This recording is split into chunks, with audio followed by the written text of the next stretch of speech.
क्या होगा तौकीर? मेरी बेटी पे तो दाग लग जाएगा। ये लोग यहाँ पे कुछ लेने नहीं आए। अगर बारात ना आई तो ये बर्बाद हो जाएगी। आज अभी मेरी बेटी का निकाह होगा। अगर तुम्हें इतनी अच्छी तरह इनके इरादों का पता है तो फिर तुम्हें ये भी पता होगा कि ये कौन है और इनको किसने भेजा है। पिछली एपिसोड में हमने देखा कि दुआ और आहत की शादी तैयार होती है और अचानक से आहत दरवाजे पर जाता है तो डाकू उसे पकड़ लेते हैं। डाकू पूरे घर को घेर लेते हैं और आसपास कब्जा कर लेते हैं और उन सबको बाहर ही नहीं जाने देते।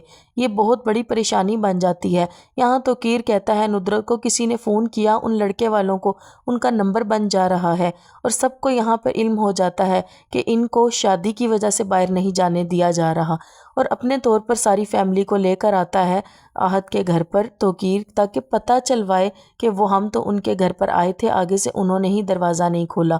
और डाकू कहते हैं ना तो हमें पैसा चाहिए ना जेवर चाहिए, हमें कुछ भी नहीं चाहिए। आहत की मदर पूछती हैं कि तुम लोगों को जो चाहिए हमसे ले लो, मेहरबानी मेरे बेटे की शादी है, हमें जाने दो। जिस पर डाकू कहते हैं नहीं, आप समझ तो गए होंगे कि हम आपको क्यों नहीं जाने दे रहे। जिस पर आहत कहता है वो तो मैं बहुत अच्छी तरह से समझ गया हूँ कि हमें बाहर क्यों नहीं जाने दिया जा रहा और मैं जल्द ही इस बारे में पता लगवा लूँगा।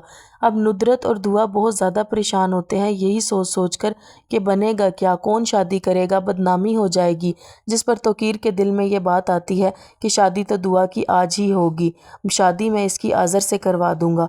और ये बहुत ज़्यादा परेशान होती है। उसकी माँ कहती है नुदरत कि मेरी बेटी की बहुत ज़्यादा बदनामी होगी, उसकी बारात नहीं आई, उस पर बहुत बड़ा दाग लग गया है, मुझे कुछ समझ नहीं आ रही। तौकीर की ये साजिश थी पहले से ही कि इस तरह डाकू भेज कर बारात रुकवाई जाएगी और फिर बदनामी के नाम पर आज़र से उसकी शादी करा दी जाएगी। आज़र पहले से ही शादीशुदा है। तौकीर कामयाब हुआ।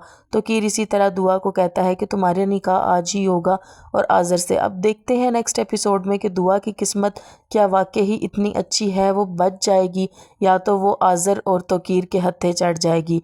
ये दोनों माँ बेटियाँ बहुत ज़्यादा ख्वार होंगी। अगर तो इसकी शादी आज़र के साथ हो गई तो दुआ बहुत ज़्यादा बेकार ज़िंदगी गुजारेगी।